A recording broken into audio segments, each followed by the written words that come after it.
L'idée, ouais, c'est de vous montrer un peu les différentes façons dont le sujet de l'eau a été abordé par les collectivités, tant sur la question de la qualité de l'eau que surtout de l'économie d'eau. On va surtout parler de l'enjeu de la ressource dans les exemples que je vais vous présenter. Les enjeux, c'est aujourd'hui, on est sur un territoire breton qui a connu une sécheresse en 2022 qui a eu énormément d'impact. On y a échappé en 2023, mais on n'a absolument aucune certitude de l'avenir. Il faut savoir que les projections sont quand même d'accueillir 400 000 nouveaux habitants en 2040 en Bretagne. Donc, comment on fait sur un territoire qui s'approvisionne en eau à 70% par les rivières et les retenues? On est sur un sol voilà, l'eau en provenance des nappes phréatiques souterraines en quantité est très faible par rapport à ce dont on peut disposer. Donc, il y a un vrai enjeu de l'accès à l'eau et de la production d'eau, même si on n'a pas la maîtrise, mais d'économie d'eau en tout cas. Et c'est un sujet dont doivent s'emparer les politiques publiques, en tout cas, par rapport à ces projections, en termes de démographie qui sont garanties et en termes de changement climatique qui sont garantis aussi, sans en connaître les précisions. Donc voilà, moi je vais vous présenter des projets portés par des collectivités essentiellement sur la ressource en eau disponible, comment on fait pour limiter l'imperméabilisation des sols et économiser l'eau. Et puis un premier temps, j'introduis la présentation sur des actions qu'on traite plutôt à l'aspect qualitatif de l'eau, comment on peut faire en sorte qu'on dispose d'une eau potable la plus acceptable possible et la plus favorable à la biodiversité. Donc, dans les milieux naturels, l'idée, c'est de ralentir la vitesse de l'eau pour limiter les phénomènes de sécheresse dans le haut des bassins versants. Et pour ça, il faut aller vers un maximum de plantation, de reméandrage de ruisseaux. Donc voilà quelques exemples. À Combry de Sainte-Marine, la commune avait identifié une parcelle assez grande de 3 hectares qui était dédiée à un écoquartier. Dans le cadre des études menées pour cet écoquartier, en fait, ils ont identifié qu'en fait, tout était inconstructible, qu'il s'agissait d'une zone humide. Et là, les élus ont choisi d'acquérir cette parcelle et de la valoriser, d'en faire un lieu de balade pour les habitants et puis de mettre ça en avant, quoi. Sur le Juc, ils ont travaillé sur le reméandrage d'un ruisseau qui était donc existant, mais qui était en ligne droite. Là, pour rappel, donc le reméandrage, ça permet d'augmenter le linéaire et ça permet qu'il y ait plus d'eau à s'infiltrer aussi dans les sols. Et là, on agit aussi sur la qualité de l'eau on favorise aussi la biodiversité, la petite faune et flore sur ces milieux. Un autre exemple, c'est il y a pas mal de communes qui ont des étangs. C'est le cas donc sur Concoret, ils disposaient d'un étang artificiel qui avait été mis en place dans les années 70, qui était exploité les premières années. C'était vraiment le lieu où les habitants se rendaient. Et puis, au fil des années, ça a été un peu délaissé et c'est devenu un cours d'eau qui était totalement mort en termes de biodiversité avec un envasement hyper conséquent. Quand la commune s'est renseignée pour curer, en fait, ils se sont rendus compte qu'il y avait ce cours d'eau qui le traversait, ce qui rendait le curage interdit. Et par ailleurs, de toute façon, c'est des opérations qui sont très, très chères. Donc là, ils ont travaillé avec le syndicat de bassin versant et avec le CPIE de Brocéliande aussi pour le supprimer, en fait, refaire apparaître le cours d'eau. Et ils se sont saisis, ils ont une approche en plus assez tournée vers le tourisme, en fait, le tourisme local. Donc, ils sont associés avec le CPIE de Brocéliande, donc Centre permanent d'initiative à l'environnement, pour faire un travail avec les habitants, pour que ce soit aussi accepté, parce que sur ces suppressions d'étangs, les élus sont parfois face à des habitants qui sont récalcitrants, en fait, hein. Et donc là, ils ont mis en place carrément un sentier, un chemin buissonnier tout autour de l'étang avec des sculptures il y a une exposition tous les ans qui est renouvelée. Donc c'est un vrai lieu de balade, hein. C'est une commune qui touche la forêt de Brocéliande. Donc ils en ont fait un atout touristique aussi. Et donc c'est aussi un étang qui est suivi par le CPIE sur le volet biodiversité. Donc il y a un suivi scientifique qui est assuré, qui est pour lequel les enfants des écoles du coin sont associés. Donc c'est très chouette. Sur le sujet pour limiter le ruissellement, donc il s'agit de replanter. Donc là, vous devez connaître des opérations menées avec Brest-Bocage, qui est donc un programme régional de plantation de haies avec des financements européens. Donc là, l'idée, c'est de planter un maximum de haies sur des talus pour limiter donc ce ruissellement en cas de grosses tempêtes. Sur Saint-Armel, ils ont mené un autre projet ils ont remarqué que donc Saint-Armel, Rennes Métropole, les haies naturelles qui étaient en train de se former avec des arbustes, des plantations naturelles, les élus ont voulu les mettre en valeur en fait. Ça permettait de limiter les coûts d'entretien et puis de favoriser aussi la flore locale. Donc en fait, ils ont identifié avec des petits fanions rouges, je ne sais pas si vous voyez sur la photo, mais les plans qu'ils ont souhaité maintenir sont indiqués par un petit fanion rouge. Donc, quand les services techniques viennent, ils les évitent, en fait, hein, ils les protègent pour que ça contribue à la constitution de haies, en fait. Et là, un autre exemple à Tréflé-Véné, dans le Finistère, avec la commune qui a fait planter 1000 arbres à proximité de la zone de captage pour recréer des talus, des bocages. Donc ça, c'était en lien avec le syndicat de bassin versant. Et c'est un projet qui a été financé à hauteur de 80%. Donc pour la commune, c'était oui, ouais, même pour la commune, c'était rien du tout puisque l'aglo a assuré le reste. Donc ouais, donc là on était sur l'aspect biodiversité qualitatif. Là, on va aborder la question de l'eau dans les réseaux avec l'enjeu de séparer les eaux pluviales des eaux grises, des eaux noires. Donc là, j'ai pas d'exemple précis à vous montrer, mais l'idée, c'est aussi avec les acteurs techniques pertinents, de réaliser un diagnostic du réseau. On considère qu'aujourd'hui... Ah, Margot, tu peux vérifier, je me demande si j'ai pas euh, refusé un participant. Tout est bon, Tu vérifies, je ok. crois. Non, non, c'est bon. Donc ouais, sur le diagnostic des fuites, c'est en France sur 5 litres d'eau qui arrive en distribution d'eau potable, on considère qu'il y a 1 litre qui est perdu. Donc ça part dans la nature. Pour la nature, c'est bien, sauf qu'il faut bien avoir en tête que c'est aussi ça a nécessité beaucoup d'énergie de faire venir cette eau. Donc c'est un sujet vraiment dont il faut s'emparer, qui est assez complexe, mais qui est quand même intéressant.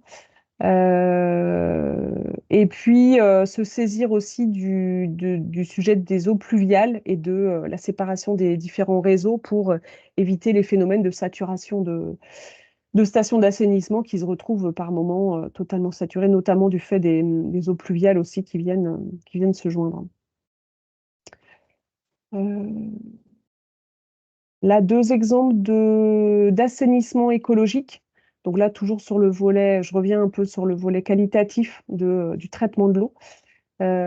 Donc Saint-Donlay dans le Morbihan, qui a 2300 habitants et qui a mis en place un assainissement, une phytoépuration en fait, un assainissement avec filtre, avec roseau, pour un équivalent de 1700 habitants.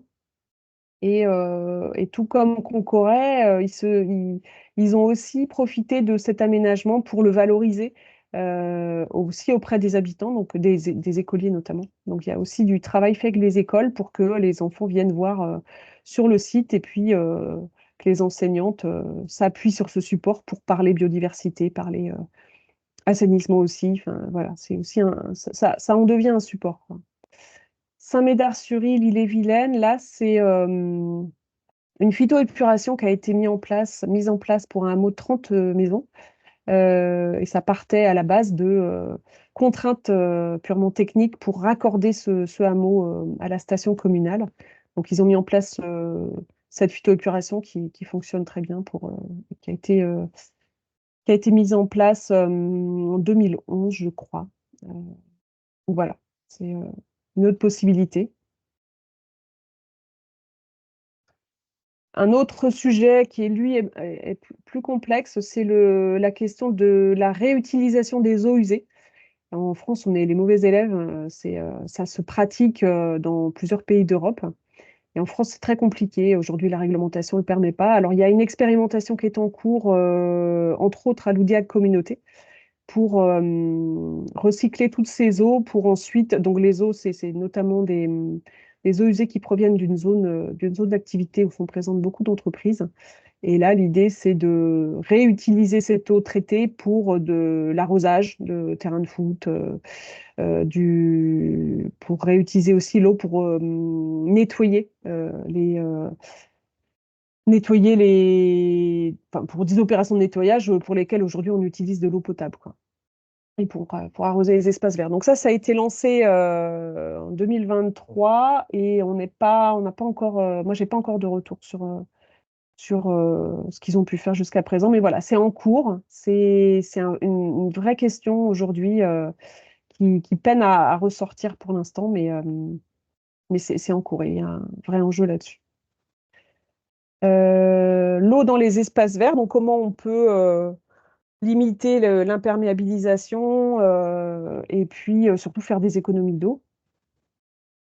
Là, je ne vais pas détailler ici l'ensemble des mesures pour infiltrer, limiter l'évaporation, limiter les consommations, mais les services espaces verts ont pour la plupart intégré de nombreuses techniques, notamment dans le cadre du programme Zéro Phyto.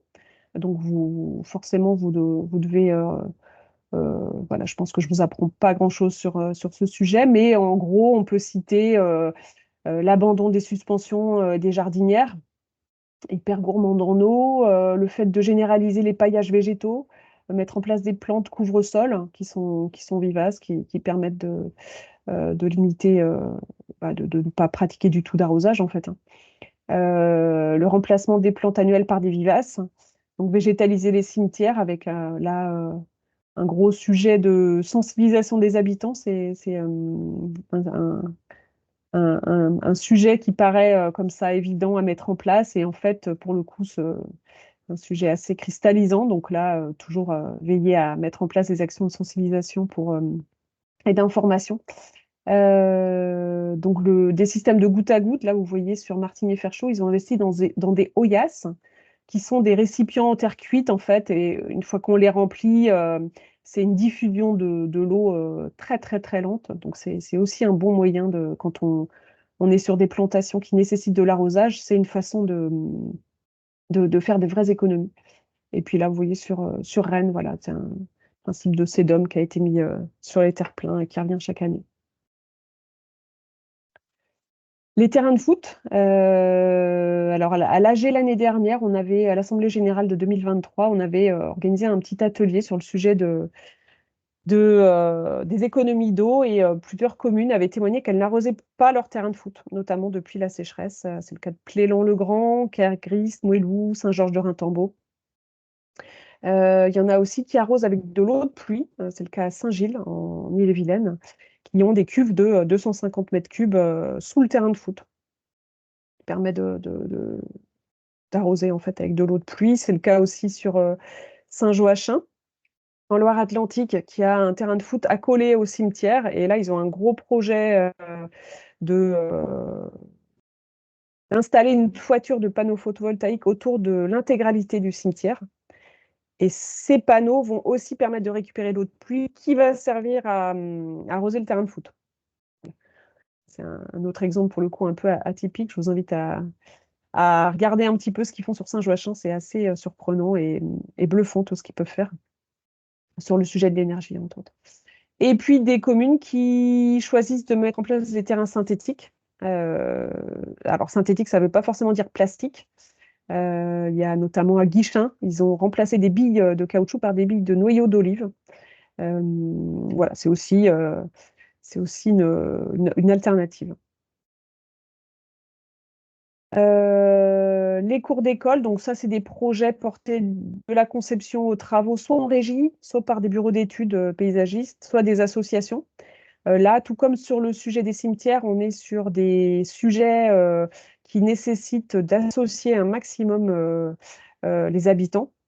Là, sur les projets d'école, il y a voilà, un travail à faire avec les enseignants, les parents d'élèves, avant de lancer quoi que ce soit. Mais il y a vraiment beaucoup de beaux projets qui existent déjà et qui sont en cours. Donc les visites dont je vous parlais au début de présentation qu'on organise en juin-juillet vont permettre de visiter 4 projets de cet ordre-là.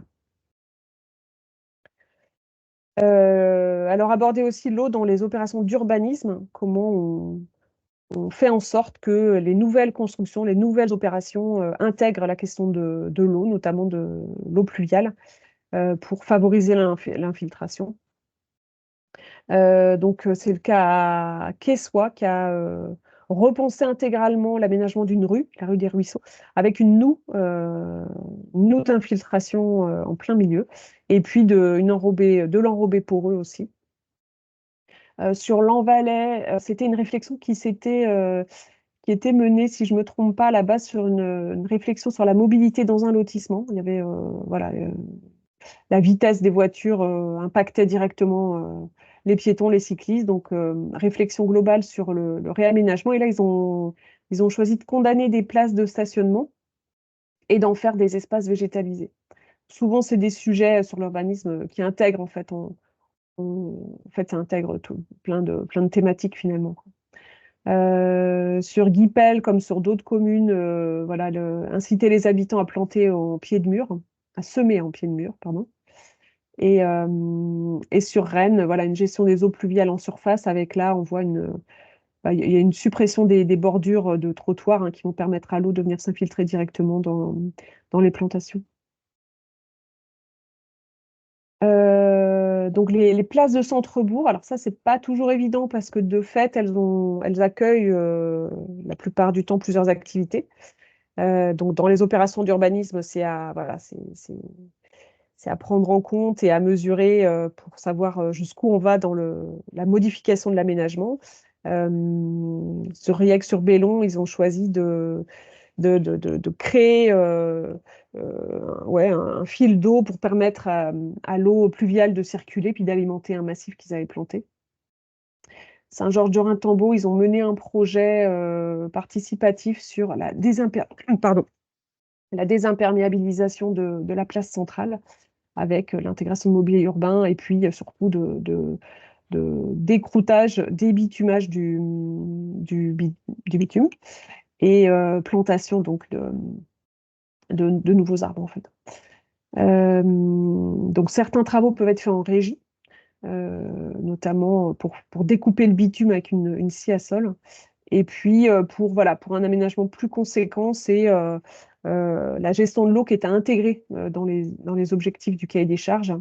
Et puis bien veiller à s'associer à une équipe de maîtrise d'œuvre qui sait ce que c'est une noue. Et c'est pas seulement faire sauter du bitume, mais il y a de l'ingénierie derrière.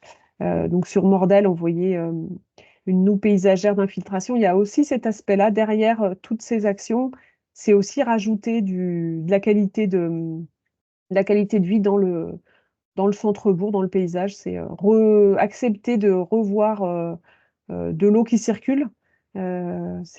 Parfois, ça peut chambouler aussi de se dire on va revoir de l'eau qui coule. Je repense à Riec-sur-Bellon. C'est normal de voir de l'eau qui coule au milieu de la route. C'est pas grave, hein. Et c'est parfois des choses à expliquer aux habitants.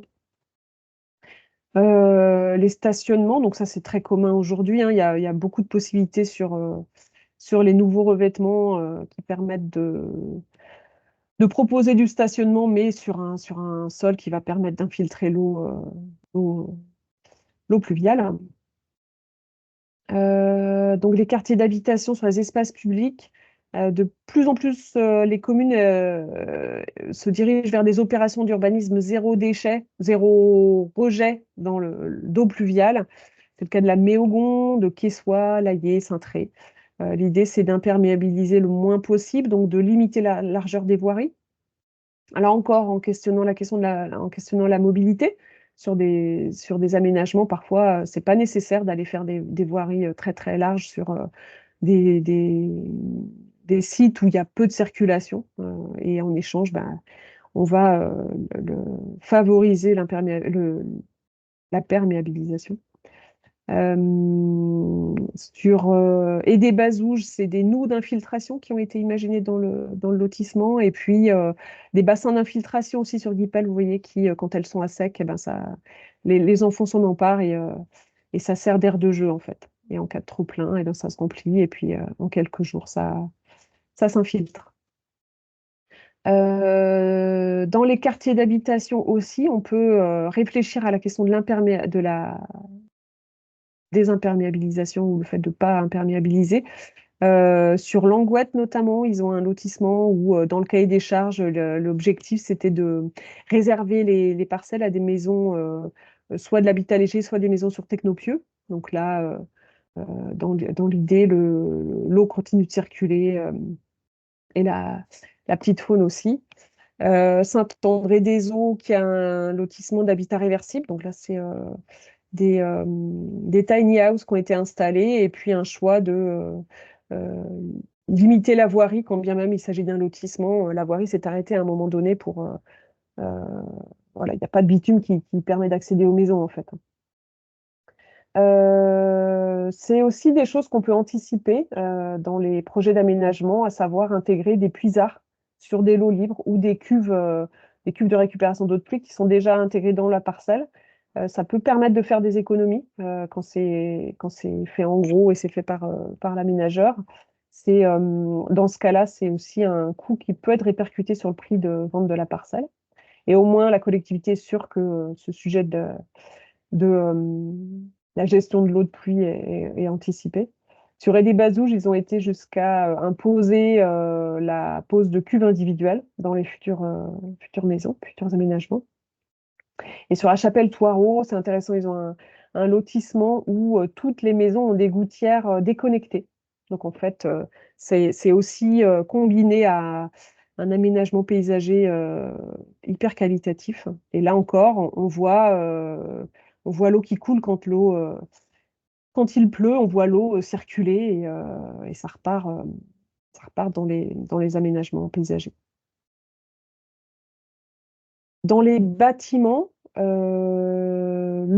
l'exemple du Val d'Ilo-Bigné qui a une toiture végétalisée, la question ça pose aussi la question de la sobriété foncière, hein, la question des bâtiments, comment on mutualise les espaces pour limiter l'imperméabilisation. Pour une collectivité s'emparer du sujet, ça peut aussi vouloir dire qu'un agent va être dédié à mettre en place un protocole de suivi des consommations d'eau pour suivre aussi les fuites. Il faut prendre le temps de le faire, ça paraît évident, mais si un agent n'a pas la mission de le faire, il va pas forcément le faire. Et puis mettre en place des systèmes de équipements économes en eau, où on n'est pas dans... C'est pas forcément anecdotique de, de s'équiper, de changer les équipements plus économes. Se pose aussi la question des économies d'eau avec les systèmes de chasse d'eau habituels qui consomment, pour rappel, l'équivalent d'une douche. Il y a des systèmes qui existent on peut aussi mettre en place la récupération d'eau de pluie. Bon, ça, c'est au niveau de la réglementation, je ne saurais pas vous dire si ce n'est que depuis 2008, à ma connaissance, on ne peut plus trop le faire.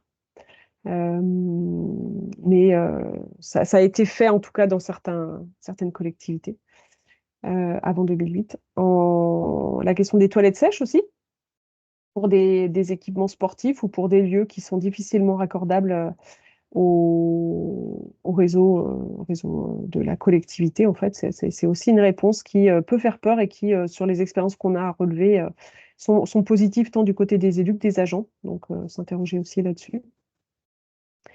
Et puis, vous parlez de tous ces projets-là, comme je vous le disais, au sujet du cimetière, des cours d'école. Voilà, c'est s'acculturer collectivement sur ce sujet de l'économie d'eau et de l'infiltration de l'eau, notamment de l'eau de pluie. C'est le faire au niveau des agents, des habitants, des élus, voir l'eau différemment. Donc, c'est la voir positivement aussi.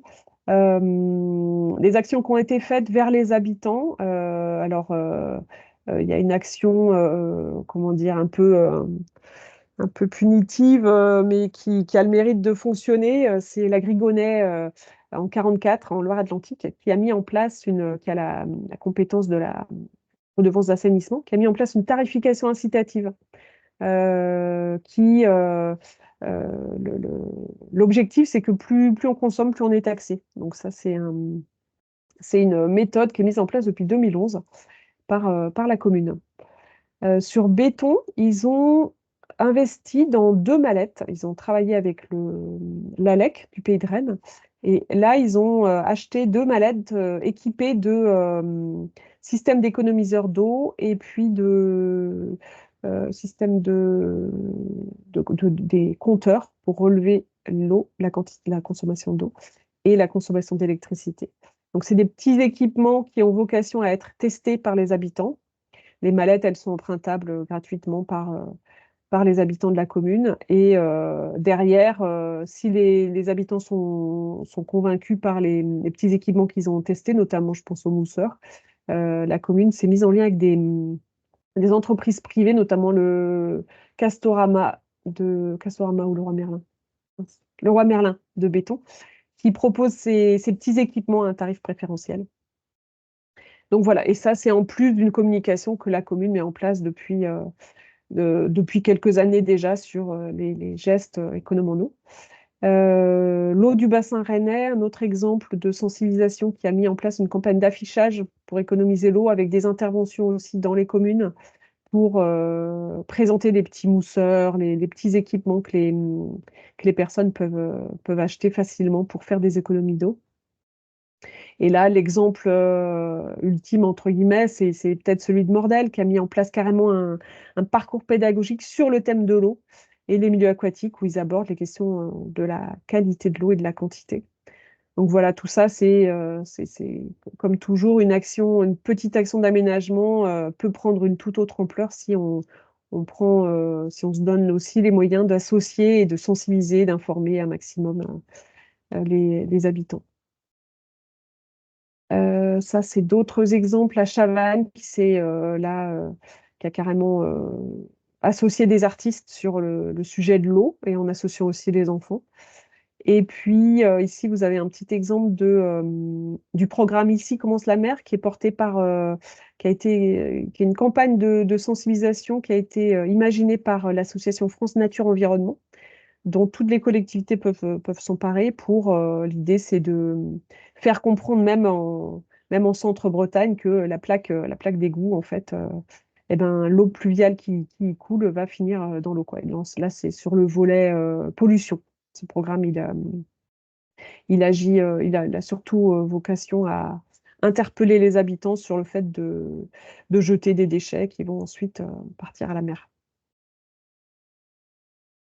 Là, pour terminer, c'est l'eau dans l'action publique de façon plus globale, avec un regard peut-être plus macro, s'interroger en tant que collectivité sur finalement l'eau, eh ben, elle se retrouve partout, notamment dans la construction. On peut s'interroger sur le type de matériaux qu'on va favoriser dans les nouveaux équipements, euh, l'énergie grise, l'eau qui a été nécessaire à la construction des matériaux, fabrication des matériaux, et aussi à prendre en compte dans la réflexion, en fait. Et à l'inverse, voilà, des matériaux, les écomatériaux sont aussi plus économes. S'interroger, ouais, sur le sujet de la restauration scolaire, avec l'instauration de repas végétariens. Est-ce qu'une collectivité décide d'aller plus ou moins loin dans ce qu'elle propose, partant de l'idée que de la viande est très gourmande en eau plus qu'un repas végétarien. C'est aussi un angle d'approche, hein, du sujet. Et puis ensuite, plus globalement, la question agricole. Est-ce que les collectivités peuvent aussi se pencher sur ce sujet-là pour réfléchir sur des modèles d'agriculture qui sont aussi plus favorables à l'eau ou pas, à la consommation d'eau et à la qualité de l'eau notamment. À ce sujet, juste pour rappel, on vient de produire un document de capitalisation sur le sujet de l'agriculture et du foncier, côté collectivité. Et c'est un document qui a été envoyé à toutes les communes de Bretagne et de Loire-Atlantique par voie postale, mais vous pouvez aussi consulter ce document sur le site internet. Je ne sais pas si Margot, tu mets le lien ou tu l'as peut-être fait. Voilà. Donc les autres moyens d'agir aussi sur l'eau dans la vie d'une collectivité, c'est la question du papier, la question d'intégrer le programme Zéro Phyto aussi, qui s'empare complètement du sujet de l'eau, et puis aussi les produits d'entretien. Là, on est sur le volet plutôt qualitatif. Il y a clairement des produits qui sont plus, voilà, biodégradables et qui vont pas avoir d'impact sur la biodiversité. Les acteurs pour vous accompagner, puisque tous ces différents points, voilà, s'improvisent pas, hein. Derrière une déconnexion de gouttière, eh ben, il y a aussi des acteurs qui peuvent vous accompagner et qui sont là pour préciser les choses. Il y a une forme de simplicité dans les solutions et de technicité aussi pour lesquelles il faut s'appuyer sur des interlocuteurs adaptés.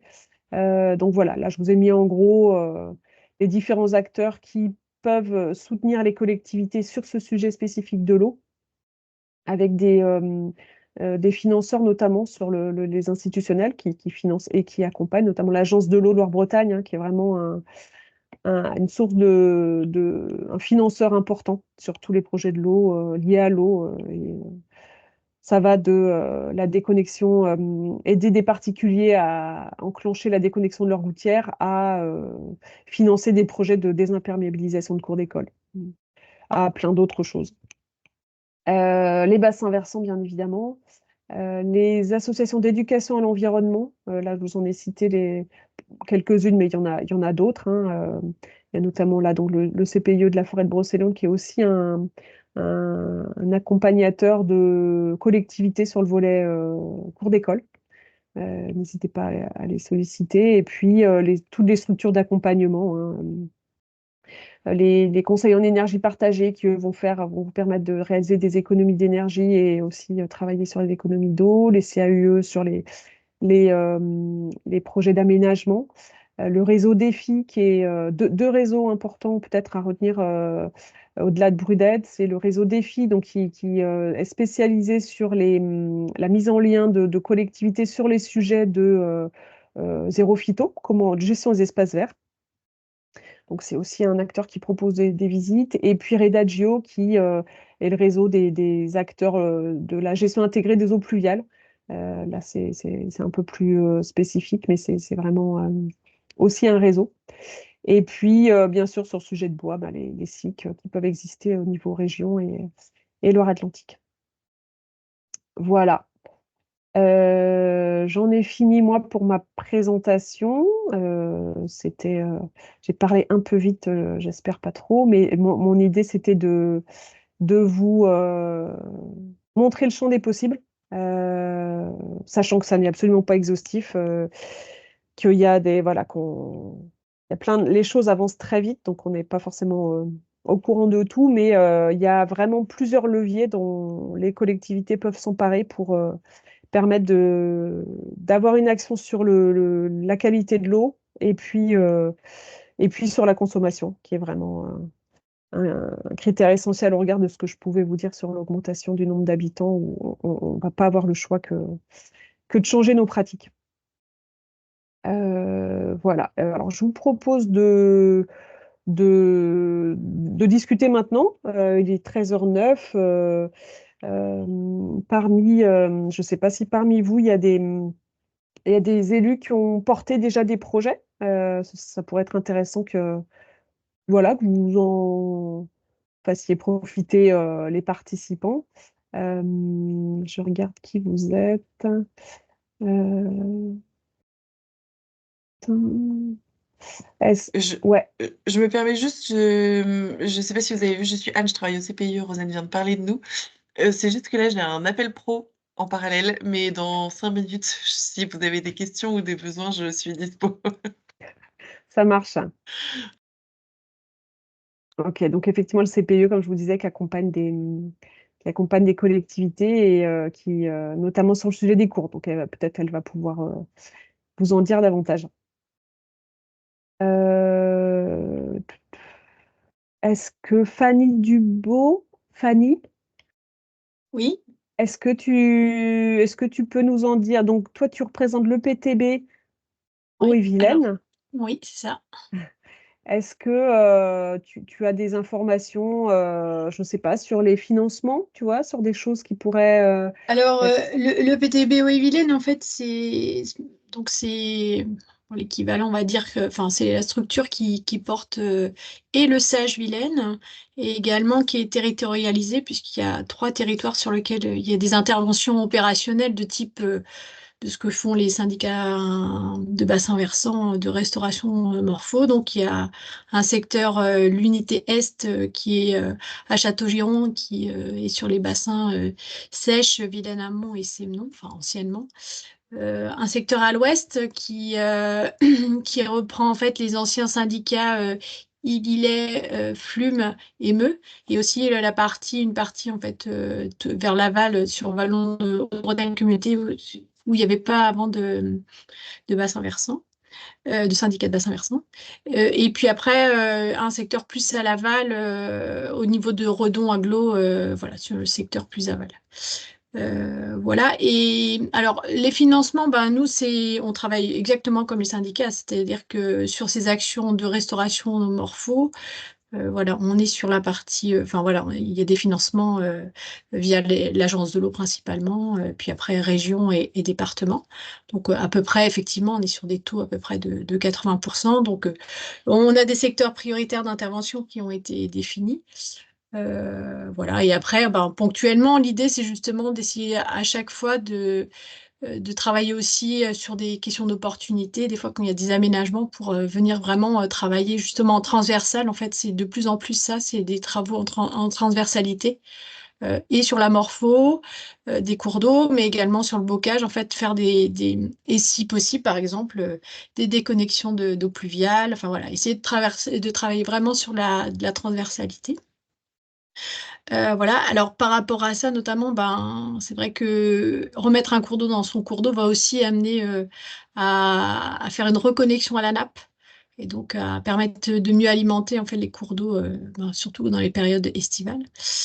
Donc il y a cet aspect-là. Et puis après, il y a les études, enfin, juste un aspect qui a peut-être, enfin, pas été abordé. On travaille aussi sur un aspect vraiment quantitatif. Donc ça, c'est plutôt une mission un peu plus globale qu'on peut mener sur l'ensemble du territoire. C'est les études quantitatives, alors qui sont un peu un nom barbare, qui s'appelle les études HMUC, hydrologie, milieu, usage et climat. Là, on en porte actuellement 2, une sur le secteur du Sémenon et une sur la partie Vilaine amont Chevré, des bassins versants. Il y a d'autres structures, hein, le Sage Couesnon en fait, dans le 22 aussi, ils font ce type d'études. Et là, l'objectif, c'est bien justement par rapport à cette question quantitative, d'aller le plus finement possible sur la question de la disponibilité. Donc, on fait un bilan entre l'eau disponible, la ressource disponible, voilà, notamment voilà, essentiellement la pluviométrie puis les cours d'eau. Et en face, on met en fait les besoins, d'une part les besoins des milieux pour fonctionner, mais aussi les besoins des usages. Et on voit déjà, entre guillemets, où on en est actuellement au niveau, dans quel niveau de tension en fait on est sur cette question quantitative de l'eau. Et après, on a un regard prospectif, justement, avec le changement climatique, qui fait que ben, voilà, on va aller vers des diminutions de débit, donc une ressource qui va s'amoindrir à l'avenir. Et effectivement aussi, il y a des questions de développement urbain et de population qui vont faire accroître en fait la tension. Et l'objectif, ben, voilà, c'est d'avoir un bilan le plus précis possible pour prise de conscience et travailler à quelle solution. Donc c'était un peu pour ça aussi que j'étais là aujourd'hui, c'était voir déjà qu'est-ce qu'il se faisait pour ben, nous, voilà, ça peut donner des idées. On a des ateliers de concertation locaux, donc l'idée c'est éventuellement de rebondir et voilà, déjà de pouvoir évoquer des choses qui se font, etc. Donc, les ateliers de concertation, c'est les collectivités qui les organisent et ils t'associent? C'est nous parce qu'on porte les études, mais voilà, l'idée c'est d'avoir un panel représentatif alors sur chaque territoire d'études. un panel représentatif des acteurs locaux qui suivent tout au long de l'étude, c'est des études qui durent quand même longtemps, à peu près 2 ans et demi, mais qui suivent la démarche en fait de ces études tout du long, pour qu'il y ait voilà, déjà l'appropriation, savoir sur quelle hypothèse on est parti, enfin voilà, qui suivent vraiment tout le processus pour justement à la fin pouvoir aussi prendre les décisions et les choix, enfin trouver des solutions en connaissance de cause et au regard des enjeux qui auront été mis en évidence, quoi. Ok, donc tu fais du conseil aux élus aussi, quoi. C'est de la sensibilisation. Voilà, nous on a vraiment cet aspect-là aussi, ouais, très. En tout cas, c'était le souhait d'avoir un volet concertation important, nous, dans les études. Ok, merci. Est-ce qu'il y a des personnes dans les participants qui auraient porté des projets peut-être ou qui sont en réflexion sur des projets? Thierry, est-ce que toi, de ton côté, il y a des choses Oui, Ouais, bonjour. vas-y. En fait, moi, avant, j'aimerais juste poser une question. Je me souviens plus du prénom de la représentante de l'EPTB. Donc, Fanny. ouais, par rapport à tout ce que tu nous as présenté, tous les exemples qui ont été donnés, je trouve que c'était vraiment, ça balayait très large, qu'on avait aussi bien montré urbain, agricole, enfin voilà, les aménagements, l'anthropisation des milieux. Et je voulais savoir si, parmi tout ce panel d'exemples, si, donc Valérie, c'est ça, si tu trouves qu'il en manque, s'il manque Ouais. des exemples, ou si tu trouves que la présentation était bien exhaustive et par rapport aux techniques qui peuvent permettre justement l'adaptation à la raréfaction de l'eau. Non, pour moi, enfin, c'était assez exhaustif. Après, il y a toujours. En fait, nous, enfin, c'est vrai que nous, on va partir sur, enfin, en tout cas, ce qui va être proposé. Après, c'est pareil, chaque partenaire va s'emparer de ses possibilités en fonction de ses compétences, mais c'est effectivement la recherche beaucoup de l'infiltration. Donc, quels que soient les secteurs. Donc, c'est parce qu'en fait, la réserve d'eau en Bretagne, ce qu'on disait, hein, c'est que on en a très peu dans le. Donc, il faut vraiment, c'est le stock qu'on va pouvoir avoir dans le sol. Donc, dès qu'elle va être partie, alors même si c'est pas beaucoup, déjà, il faut quand même au maximum que ça puisse revenir dans le sol. Donc, tout ce qui va favoriser l'infiltration, le bocage, la désimperméabilisation, ralentir les zones humides, enfin voilà, vraiment. C'est pour ça que l'aspect fonctionnalité des milieux est quand même très importante. Après, moi, j'avais peut-être juste un bémol. On a parlé de la réutilisation d'eau. Alors ça, c'est bien. Ouais. Par contre, enfin, c'est peut-être pas possible partout parce que notamment, par exemple, les cours d'eau, enfin, par exemple, l'été, il y a des fois certains rejets de stations d'épuration qui vont faire la majorité des débits des cours d'eau.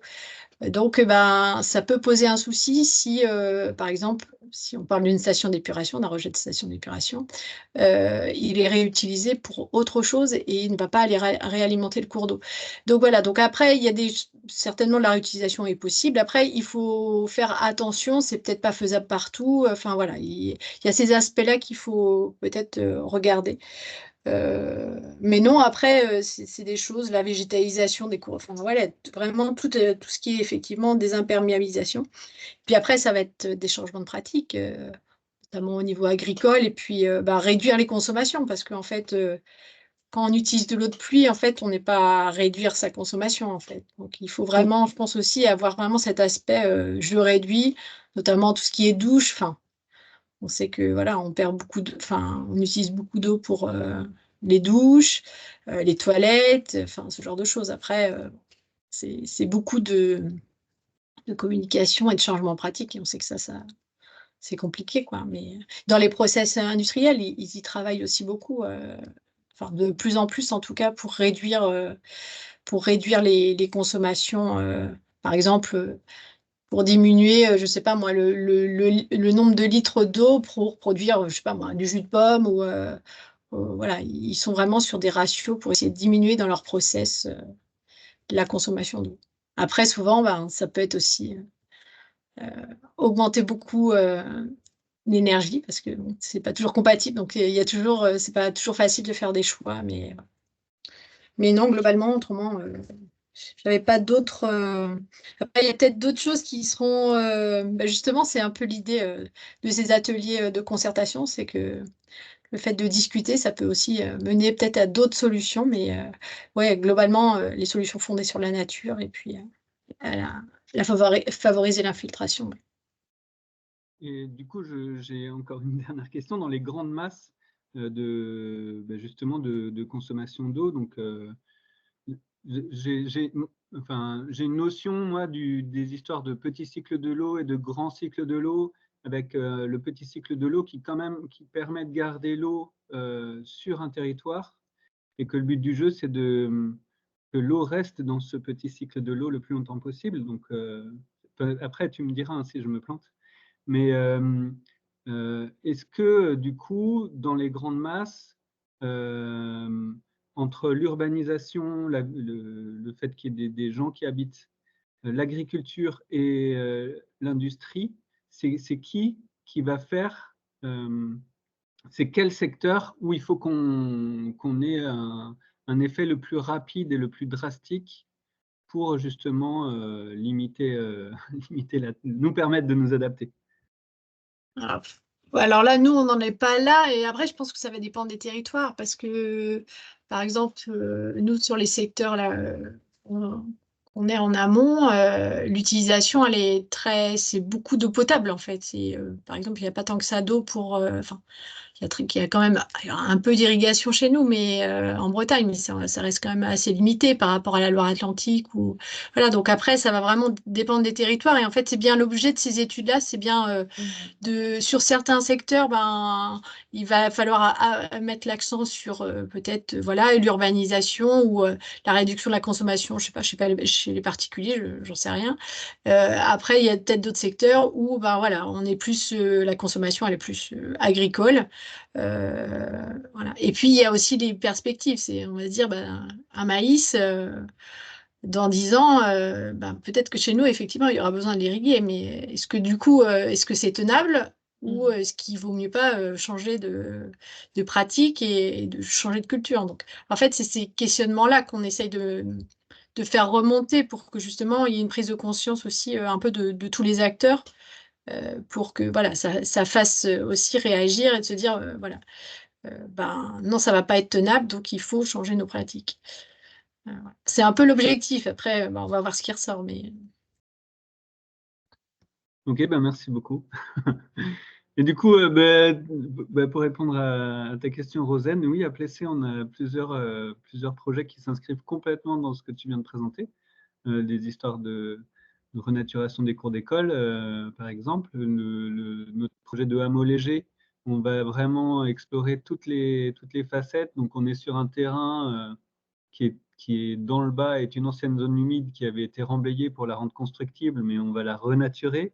On va reméandrer une noue traversante qui était là juste pour drainer. Et voilà, du coup, les enjeux entre, tu vois, et ça fait, on va dire, une vingtaine d'années. Donc, en 20 ans, les perspectives et les priorités et les préoccupations des urbanistes ont complètement changé. Et aujourd'hui, on va vraiment chercher à ralentir et peut-être à sacrifier des terrains constructibles, alors qu'avant, l'idée, c'était de drainer, et c'était la même chose en agriculture. Du coup, ouais, on a le volet renaturation, préservation, remise en valeur des zones humides dans ce hameau léger. Infiltration de l'eau à la parcelle. Donc là, on a fait un gros travail avec un cabinet d'études pour justement faire des jardins de pluie, ce qu'on appelle des jardins de pluie. Et puis, l'objectif étant quand même que ce terrain il soit praticable toute l'année pour les habitants. Donc, mais dès le départ, on a sacrifié donc le bas de la parcelle qui était constructible. On l'a sorti du projet parce que pour nous, ça voulait dire tout casser au niveau du système hydraulique Donc, on a ça, et puis on a ce travail sur l'agriculture et le bocage, avec un inventaire bocager, une sensibilisation, des actions de plantation, des actions de reméandrage avec le syndicat Cherdon-Isaac, qui est vraiment notre partenaire privilégié pour ces questions-là.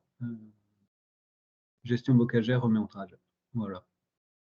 Ah oui, si, et puis on a la chance, du coup, comme on fonctionne en démocratie participative, on a la chance d'avoir des VIP qui sont hyper intéressants pour ces problématiques-là.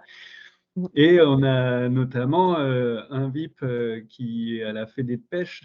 Et la Fédé de pêche, en fait, la Fédération départementale de la pêche, 44, ils ont des actions hyper intéressantes aussi, aussi bien au niveau de la qualité que de la quantité d'eau. Voilà. Donc les VIP volontaires investis à Plessé. Yes. Et du coup, ouais, on a des VIP de la Fédé de pêche, des VIP du syndicat Cherdon-Isaac. Enfin voilà, on a Ouais. plein de gens intéressants qui habitent à Plessé. Ok. Ok, merci Thierry. Est-ce que Madame Couépel, vous voulez, je sais pas, vous avez des projets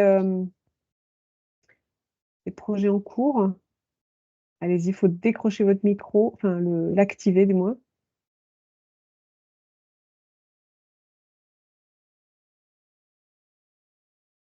Votre micro est toujours coupé.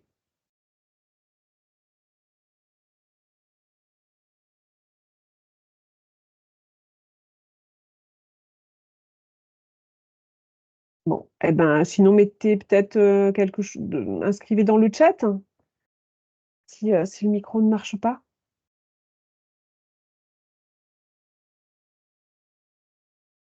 Anne, est-ce que du coup, en attendant, tu voulais intervenir? Donc Anne du CPIE de la forêt de Brocéliande. Je Toi, voulais pas spécifiquement à quoi intervenir, mais Ah, pardon. juste, sauf s'il y avait des questions complémentaires sur certains projets qu'on a accompagnés, que Rosanne a présenté, ou sur le rôle du CPIE dans ce type de démarche. Tu allais dire quelque chose, Rosanne, et je t'ai coupé. Non, non, c'était plus sur est-ce que tu peux nous parler de projets qui ont déjà été accompagnés, de projets de collectivité, tu vois, nous donner Ouais. un ordre d'idée de l'ambition et Eh puis ben, des choses qui ont marché, qui n'ont pas marché, selon le je recul peux que. parler, oui. Alors, il y a le projet que tu as présenté à Concoret, qui est donc un projet de renaturation d'étangs artificiels sur cours d'eau. Donc, un étang situé en tête de bassin versant, hein, mais bon, en Bretagne, on a quand même beaucoup de têtes de bassin versant. Sur une zone avec un territoire avec des problématiques de bon état de qualité écologique de l'eau, et puis notamment problématiques de continuité écologique. Et donc sur l'impulsion du syndicat de bassin versant, une fois que la commune a su qu'ils n'avaient pas le droit de entretenir et remettre en état cet étang, pour différentes raisons, dont le fait qu'il n'était plus aux normes, et ben ils se sont lancés donc la commune s'est lancée sur la remise en eau libre. Et donc, il y a eu à la fois une partie très technique avec le syndicat de bassin versant, et puis une partie autour de tout ce qui est sensibilisation, gestion, que le CPIE a apporté. Donc, Concoret, c'est la commune sur laquelle nous, CPIE, on est installé, CPIE Forêt de Brocéliande, mais on intervient sur tous les territoires, Pays de Brocéliande, Pays de Pluhermel. Principalement, enfin, c'est notre territoire d'action historique.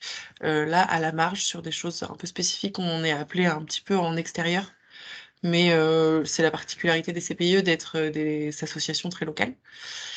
Et donc nous, on a accompagné d'abord sur l'acceptation sociale, donc sensibilisation autour de ce projet et du changement de vision de cet étang, enfin de cet espace qui était quand même un espace structurant fort pour la commune.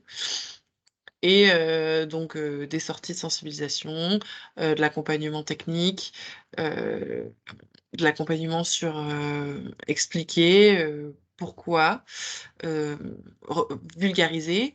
Et puis on a travaillé aussi avec les scolaires, parce que c'est quand même un bon vecteur pour faire passer les messages sur les raisons écologiques de ce genre de projet. Donc avec un suivi qu'on continue encore aujourd'hui, suivi du milieu. Et puis, on a fait différentes actions, notamment un observatoire photographique. Donc on a fait un appel à photos auprès des habitants et puis ça a mené à une exposition qui est in situ tout l'été l'année dernière et puis qui va y retourner cet été. Et on a tout un panel d'actions. On a eu l'occasion d'écrire un article dans une revue spécialisée pour les géologues à cette occasion. Je vous en parle juste parce que dans 15 jours ou 3 semaines, il y a une visio de présentation de l'action du coup qui va avoir lieu donc le 13 mai en début d'après-midi. Ça sera retranscrit sur YouTube, mais j'ai pas du tout les. Donc si certains sont intéressés plus spécifiquement sur la démarche et les travaux, etc., parce qu'il y aura du coup la technicienne du bassin versant, c'est possible de suivre ça. Donc ça, c'était une grosse action qu'on a menée. Et puis là, aujourd'hui, on accompagne différentes communes sur des projets de revégétalisation de cours d'école. Donc on accompagne sur aussi des démarches participatives, donc avec des programmes où on inclut tous les acteurs de l'école, les élèves, les communes, le périscolaire, le corps enseignant, les associations usagères éventuellement. Et donc ça, c'est des choses qu'on fait sur tout notre territoire aussi. Et on accompagne les communes dès le montage d'un dossier de financement et jusqu'à la fin du projet. Et on s'entoure de structures plus techniques, notamment de bureaux d'études qui ont des compétences en hydro et en géologie pour faire des études de sol et des études de désimperméabilisation. Voilà. Ok. Je sais pas si je peux, enfin, j'ai déjà dit pas mal, je crois. Merci Anne. De toute façon, là, on va clore la visio de ce midi. Je vous remercie à tous d'avoir participé. C'était la dernière visio flash du printemps 2024. Je pense qu'on va essayer de réitérer l'exercice l'hiver prochain. On va voir ce qu'on peut vous proposer. En tout cas, a priori, c'est un format qui est intéressant. Et donc, merci à vous et puis à très bientôt. Au revoir. Merci. Au Merci. revoir. Merci, Au revoir. au revoir. Au revoir.